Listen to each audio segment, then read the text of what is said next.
Hello and welcome to the Barcast. I'm your host, Nick Barr, coming to you on a sweltering Wednesday afternoon here in Bratislava, Slovakia. I'm wrapping up a nice vacation, and before I jet back to New York on Friday, I thought I would wrap up the six with the self-preservation six, whose keyword is calor, or warmth. I'm really excited to do this one. I found this chapter to just sort of blow open the six for me, and I feel way more connected to the type than I did coming in to this chapter. As I mentioned at the top of the six is maybe the one that I feel the least solid on, and while there are still a lot of gaps in my understanding, I feel a lot clearer, and I also feel a lot of connection to this six, and I think many of us will, right? So the six is passion is fear. Fear is essentially like a universal human experience, as has been pointed out in the past.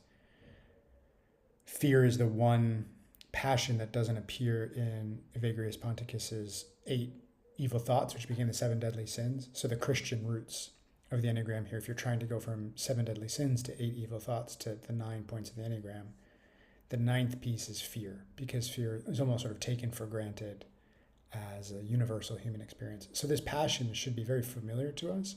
And I think that's part of what can make connecting with the six difficult, precisely because of how relatable their experience is. But this chapter on the self-preserving six clarifies a lot for me. So let's get right into it. And I haven't gone through this translation fully yet, so I might do some things on the fly. And in Spanish, it's conservación. I don't think there's a real difference between conservación and self-preservation, so I might flip-flop between them. The conservation type is the opposite of the social six. So recall that the social six, which we covered previously, the keyword there is duty.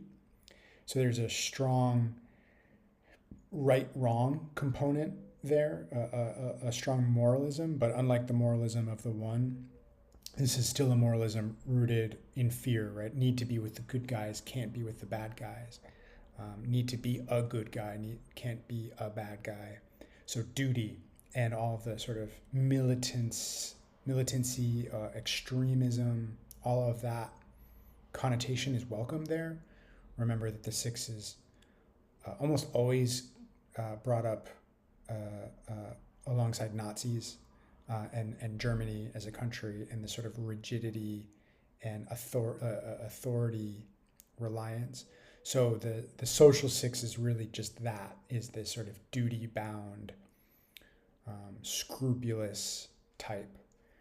And here we're dealing with the self-preserving six, who's the opposite. This type is warm and ambiguous, bland, even a bit dull. They find it difficult to assert that something is black or white. It takes a lot of courage to say that something is black or white. For them, it's easier to say, oh, there are various shades of gray between the two, and I'm not sure which kind of gray we're dealing with because life is very complex. And so they can go on endlessly, always beating around the bush. Here we have a person who needs a lot of protection. They fear not being protected, a fear that manifests as insecurity. Their characteristic passion is the need for something akin to friendship, a bit of warmth. What characterizes the self-preservation six among the 3 types of six is precisely this search for warmth. So remember, search for warmth, not necessarily that they are warm, although they might demonstrate warmth, but actually warmth is sort of a veneer. It's a passion, and as with all passions, there's a twist there. So they're not genuinely warm people, but they perform warmth, and they seek out warmth for protection. They're like teddy bears. They want to feel the embrace of a family, to be in a warm place, in a familiar environment where there are no enemies. In social contact, there is a kind of alliance formation of, I won't hurt you, and you won't hurt me. I'm your friend, be my friend. Freud said that such alliances were the essence of friendship, but of course, they are only the essence of a neurotic friendship, banding together against a common enemy, forming a united front against danger. The phenomenon of I support you and you support me is generally human, but the self-preservation six does this constantly in their longing for a small and warm world. So that's the introduction to the self-preservation 6. And again, recurring themes here of universality, relatability, quite a healthy response to a threatening world that we can all relate to. And yet there's some way that the self-preservation 6 is addicted to this kind of thinking, is neurotically attached to it.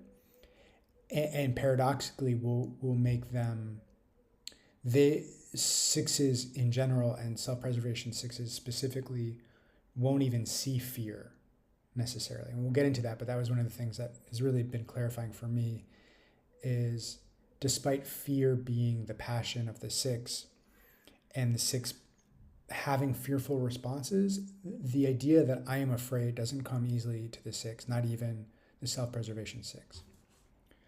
So let's get into this account, Transformation in the Self-Preservation 6 by Bettina Weissman.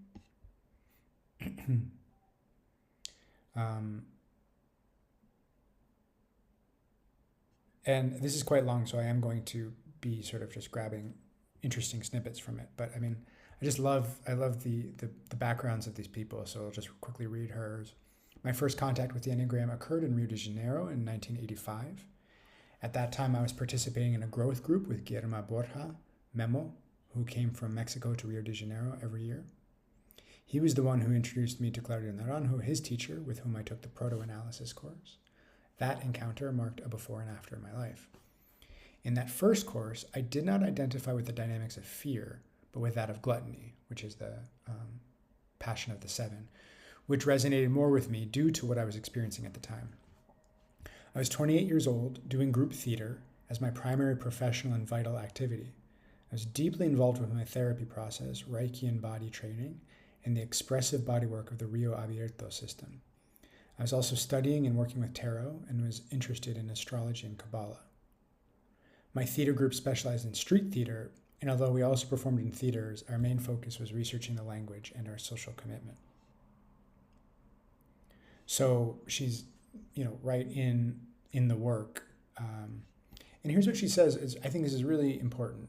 This was an expansive phase of my life which resonated quite a bit with characteristics of the 7 enneatype, right? So 6 is neighbors with 7, right? So there's always going to be some wing activity, as it's called.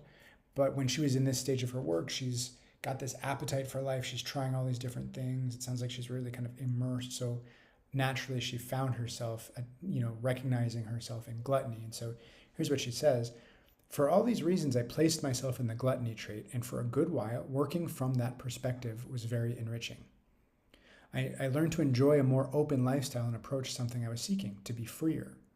I understood the value of seeing oneself from different viewpoints and the importance of delving deeply without clinging, allowing what is central to finally emerge.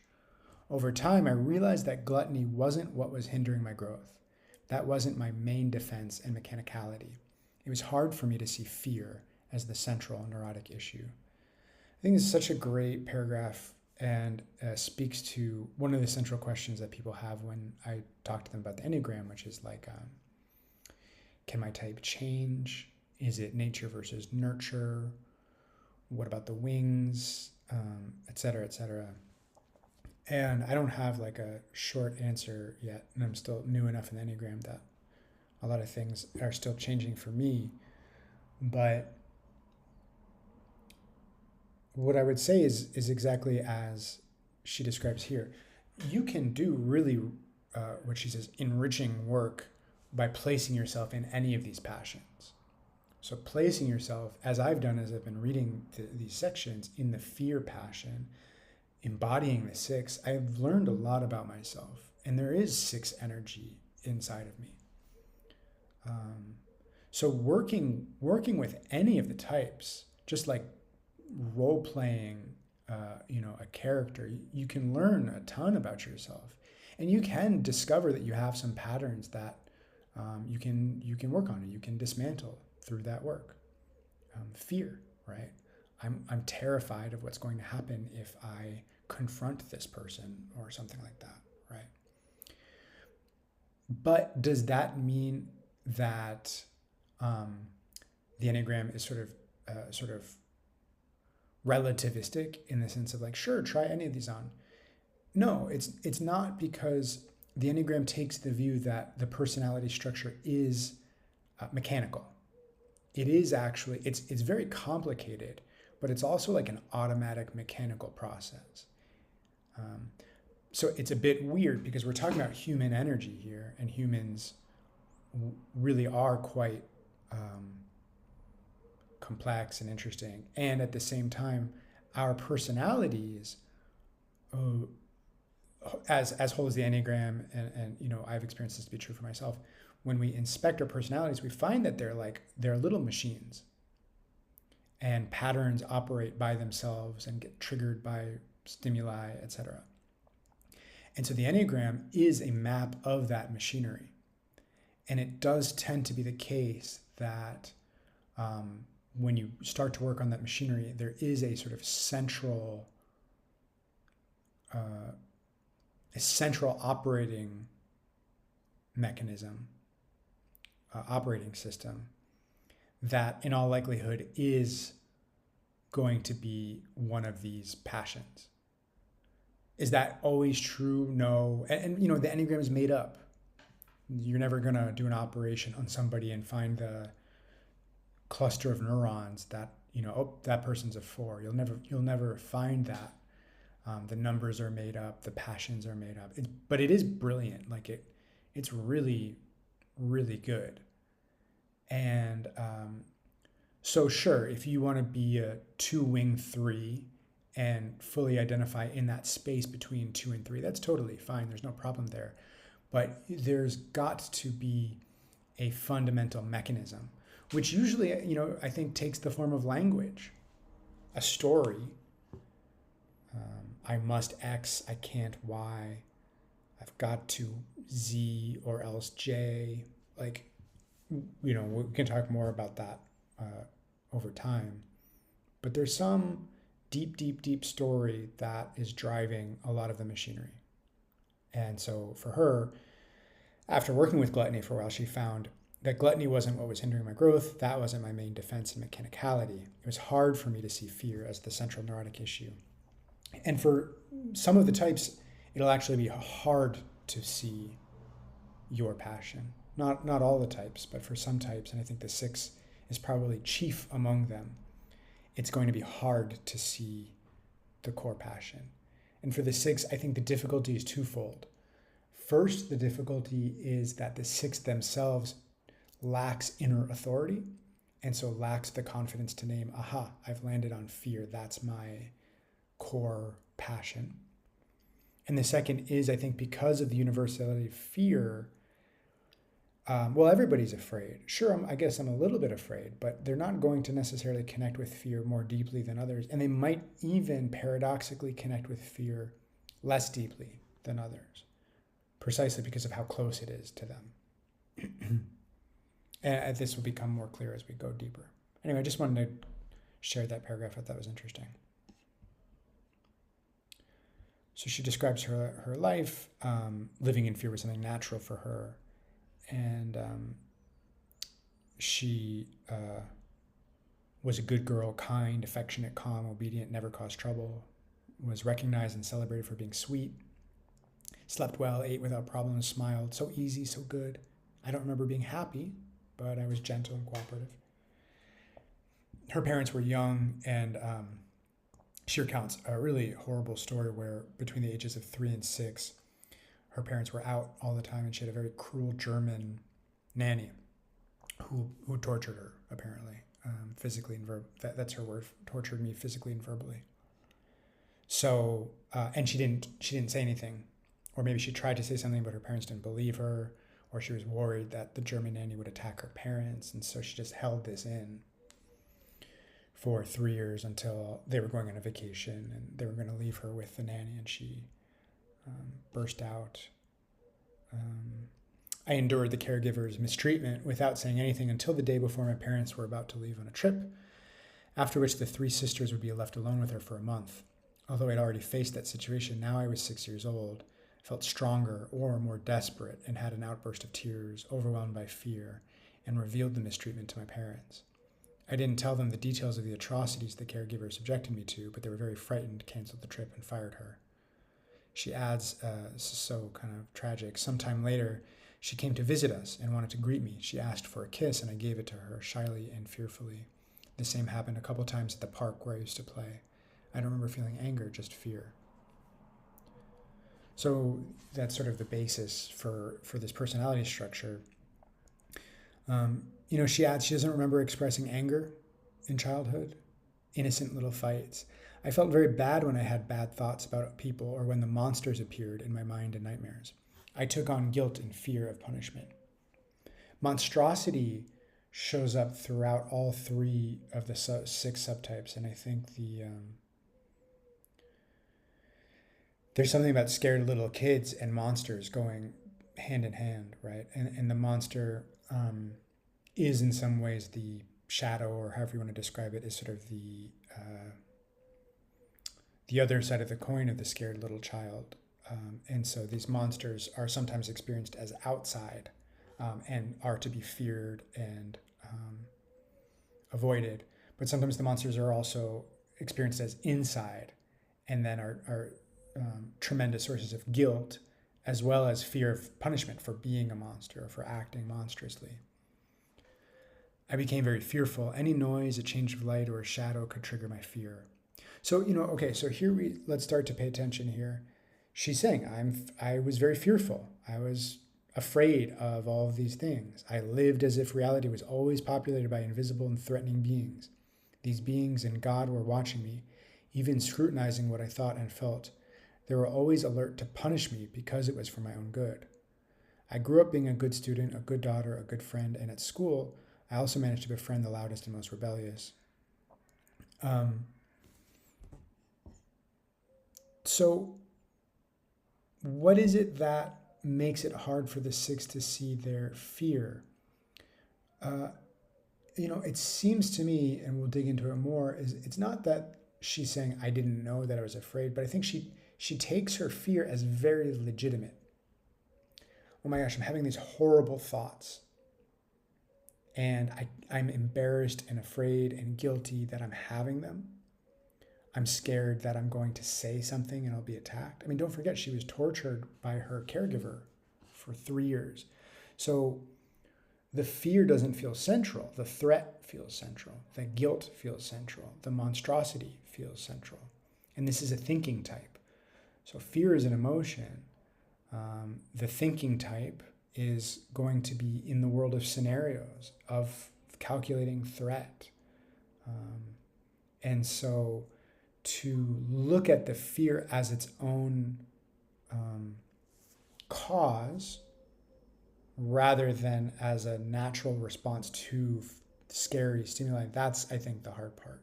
So it's not that the 6 can't recognize their own fear.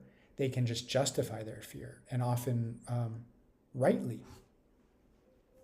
It's not, she's not hallucinating these things. She really was attacked. There really are scary people. There really can be mean boys. Meanwhile, she's perceived really differently. The adults around me said I conveyed balance, serenity, peace, tranquility. This bothered me because inside I felt the opposite: tight, tense, repressed, a little tormented, anxious. What they said was so different from what I felt or lived. I think that's probably, it's interesting. I wonder about the 6, how visible their fear is to others. Certainly the sexual 6 is working the hardest to hide that fear from themselves and from others, right? The sexual 6 is the counterphobic type. So the 6 is going to deploy strength or beauty as a way to shield off and proactively scare off the would-be scarers. So that's sort of the methinks thou dost protest too much type. I'm not scared, that intensity.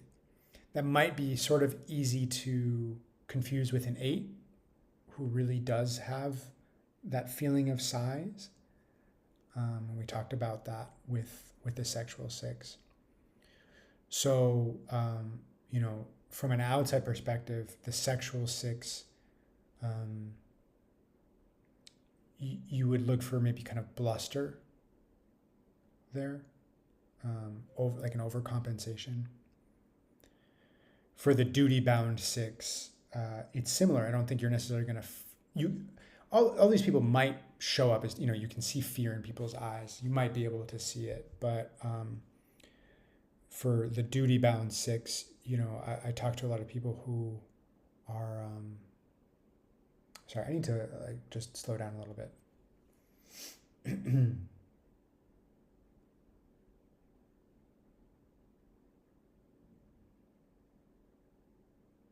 I wonder if I was getting caught. I mean, I definitely went off a little bit, and I wonder if I was getting caught up in fear. That kind of like talking and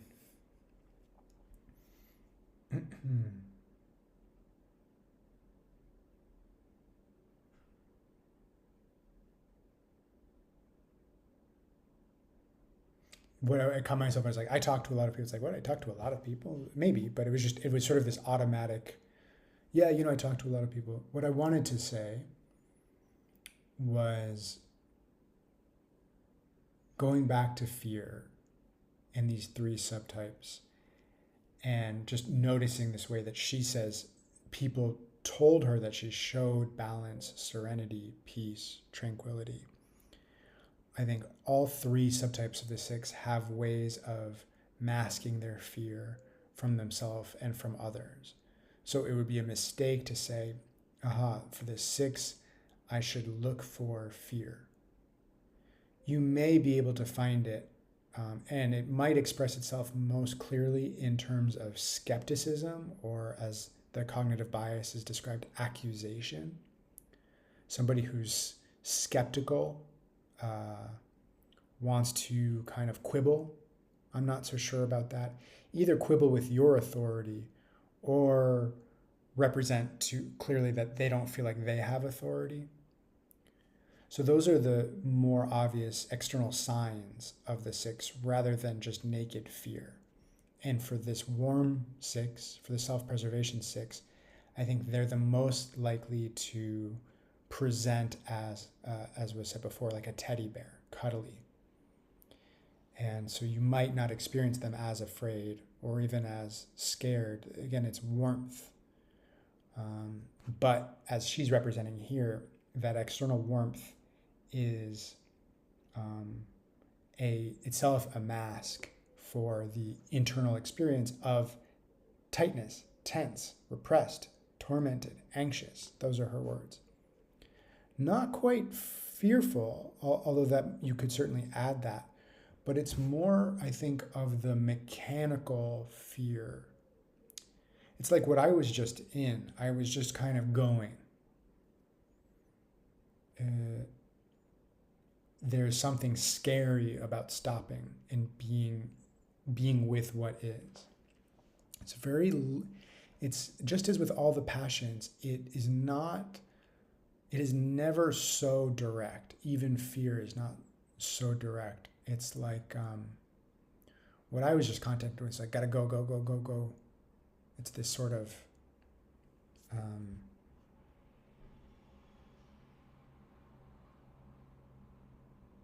it's anxiety, essentially. It's just anxiety.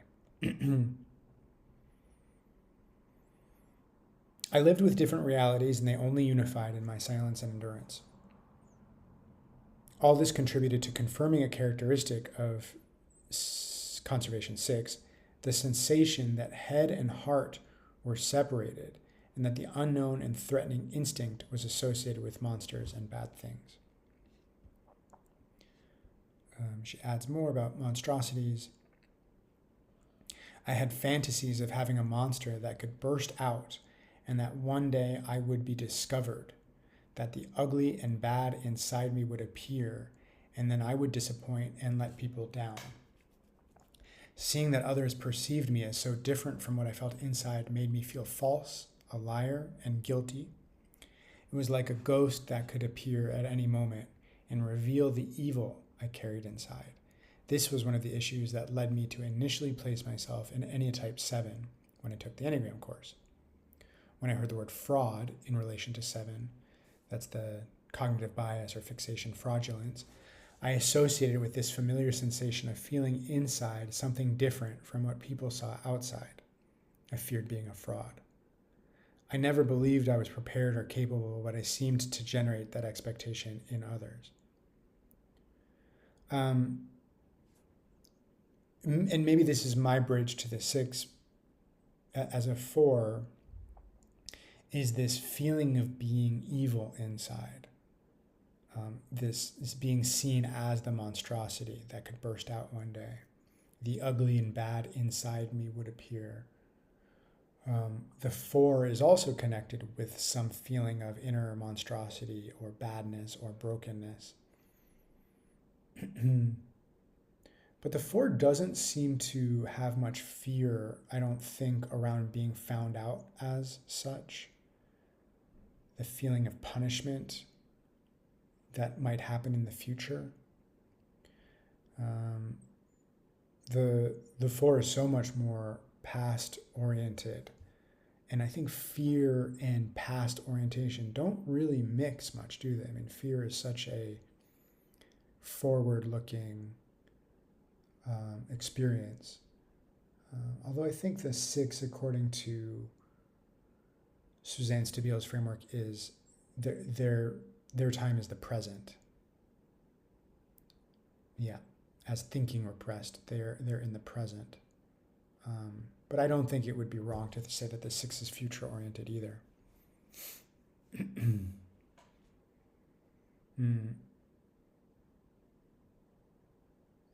But the 6, I think this, I don't know if the 6 really does feel, I know that they can access guilt and feel the badness, but the mere presence of that guilt shows that they're not fully merged with that sense of badness. They have a monster inside of them. They're afraid of that monster bursting out. But do they fully identify with the monster?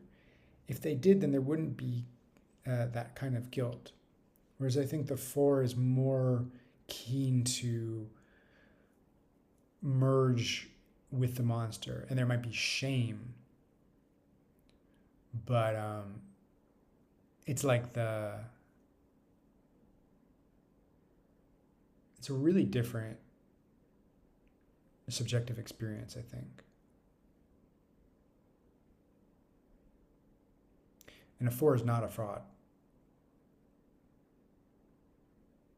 Right? The 4 may feel all sorts of ways about this feeling of badness, including they might feel it's an injustice that I'm seen this way, that's not really who I am. But they don't contend with fraudulence in the way that the 6-7 area is showing here. Because the 4 is obsessed with authenticity. Now, is there interesting stuff to say about the sort of the fraudulence inside of that obsession with authenticity? Sure, but I don't think you would find 4s connecting with that feeling of like misrepresentation of themselves. The 4 is not so worried about fear of being found out. Although she does mention persecution later. We'll continue this thread when we get there.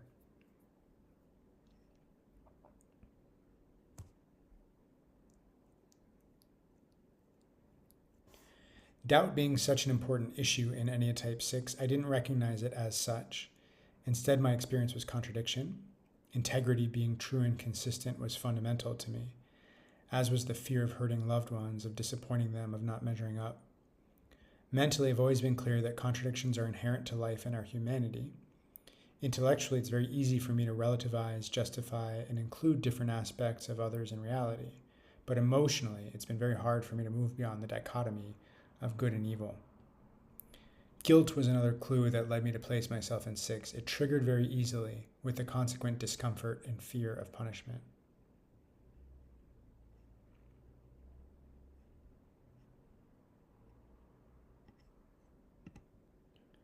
So she adds later about the death of her sister from leukemia and how it was a turning point in her life.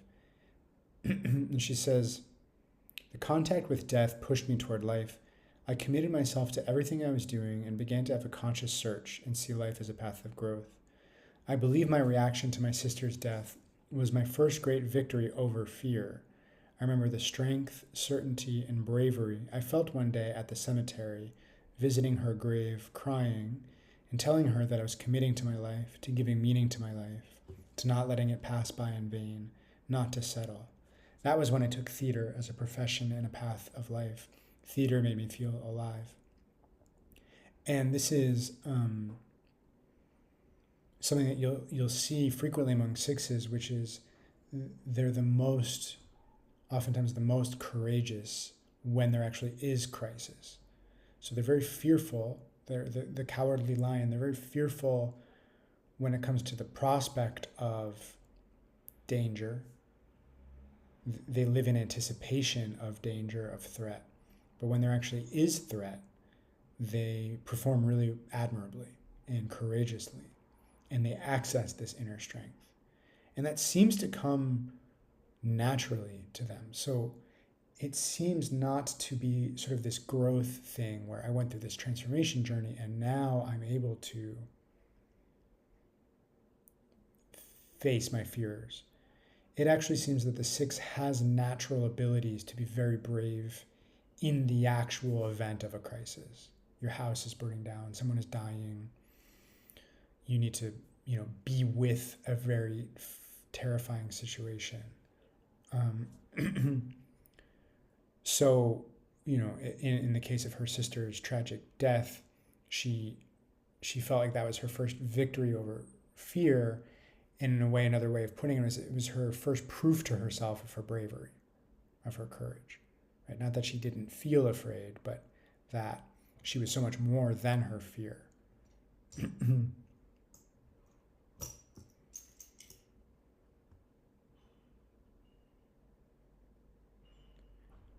And so I think that's why I prefer accusation as the cognitive bias or the fixation of the six over cowardice.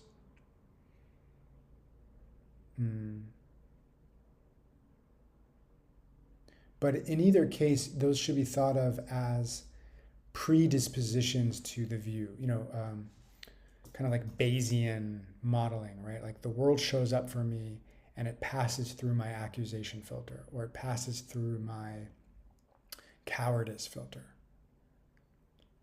That's not to say at all that they are cowards in the face of real danger. In fact, the opposite is often true.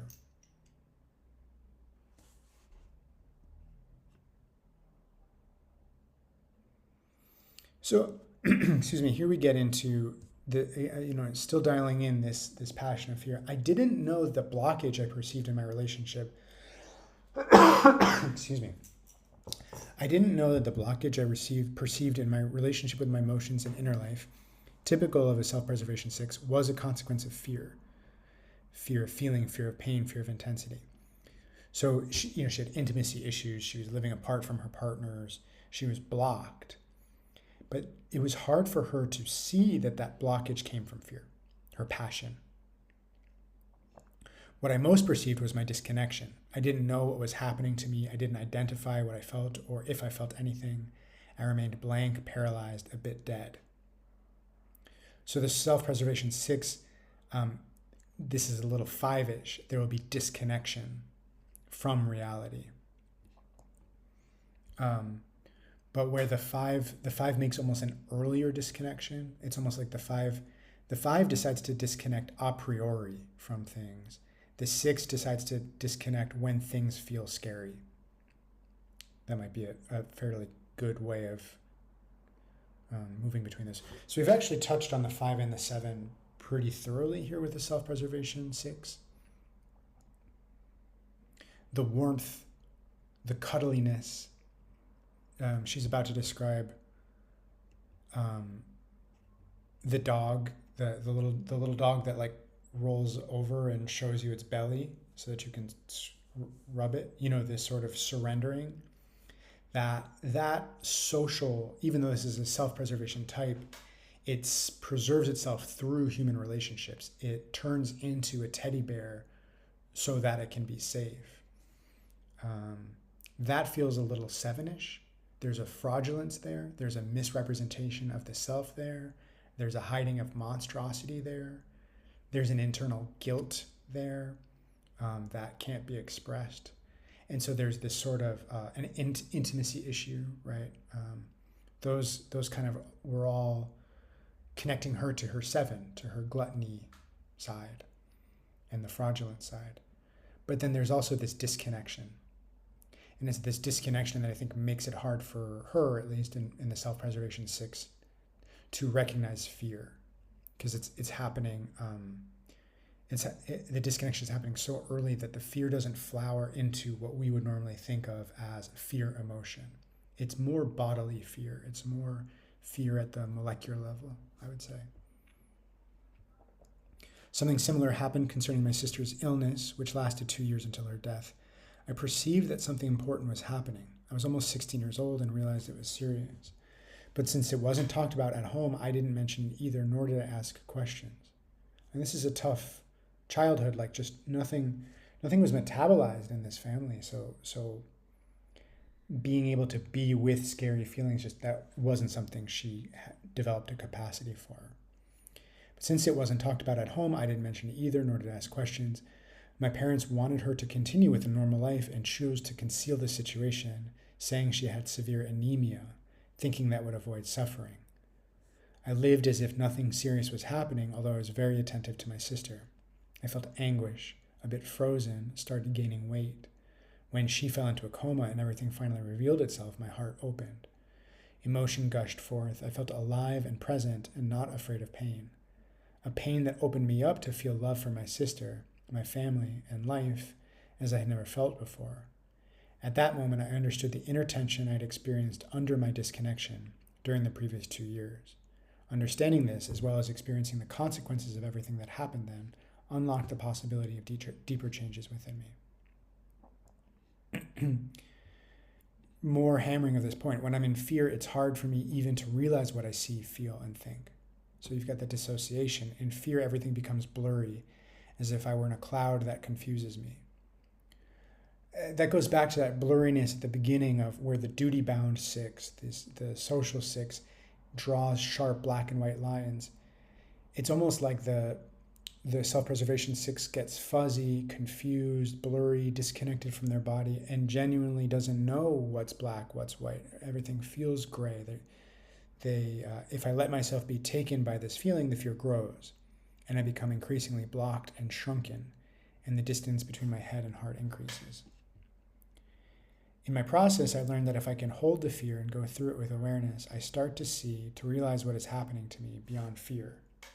The most transformative thing happens when I can say what I feel, think, see.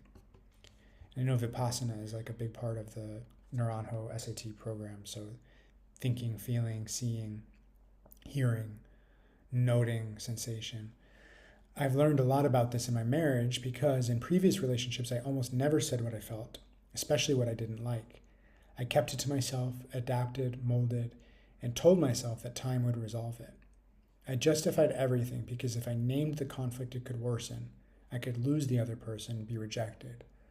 I was so afraid to express myself that I thought it was better not to say anything. It will pass. It will change. I pick up a lot of resonance with the 2 here. And again, I think a lot of types can feel I can't say anything, or else I'll lose the relationship, or else I'll be punished, or else I'll be rejected. Seeing fear as the central element in my neurotic dynamics, rather than something natural, has been decisive and very healing. Before, it was so attached to me that I couldn't focus on it, and therefore I couldn't delimit it. Since I also tend to be trusting and optimistic about others, I didn't identify with the descriptions of paranoia and distrust associated with this character. Now, whenever I can name the fear, it becomes more concrete and localized, and then it diminishes. She mentions the importance of trembling and doing body work that allows her to tremble and be with the trembling. Talks about being with anger and seeing how constant internal the fear of punishment was. Life could punish me. So the fear is, if I get angry, then I will be punished. Or I fear that if I get angry, then I won't love the person anymore. And if I don't love the other person anymore, maybe they won't protect me anymore.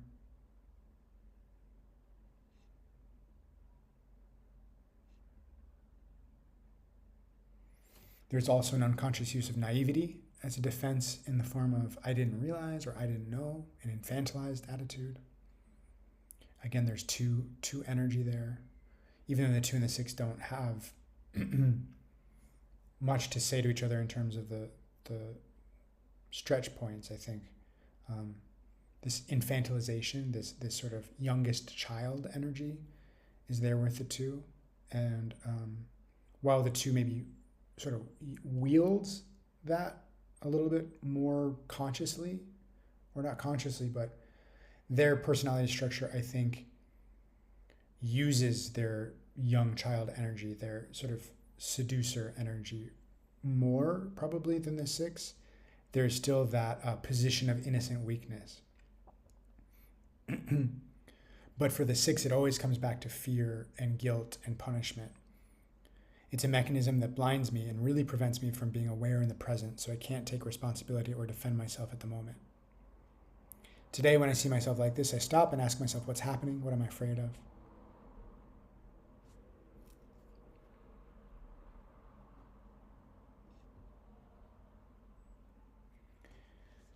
She talks about external security, and I think it's worth just mentioning here as we wrap up. The need for external security for her, it shows up in material things, even the mundane and trivial. More than once, I've resisted the temptation to buy 2 of something I need or like in case it runs out, it's used up or breaks. In my bags and suitcases, I always carry everything I might need.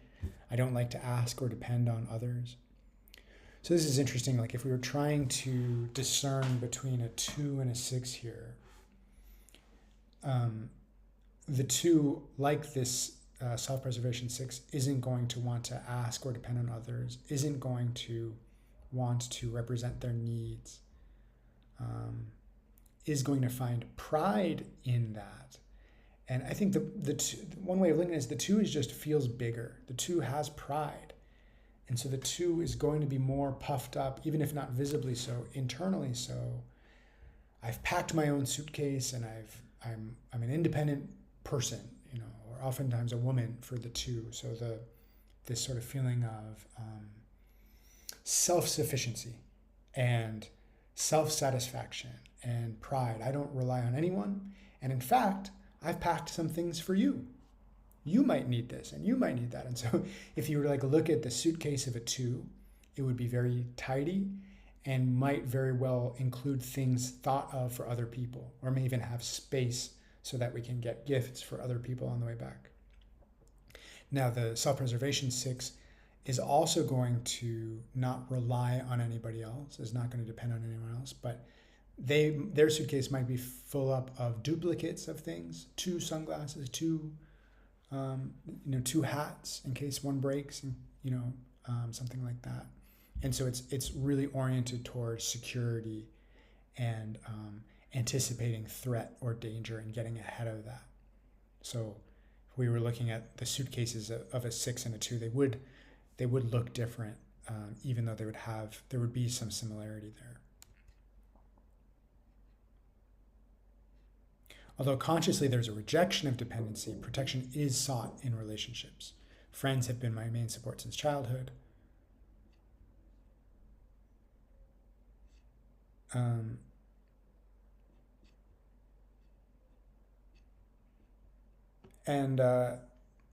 Closing out here, the 6 has this mantra of it's better not to stand out too much. The tall poppy gets cut.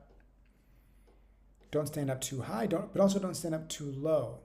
Basically, don't attract attention. That would be another way that the 2 and the 6 would be pretty clearly different.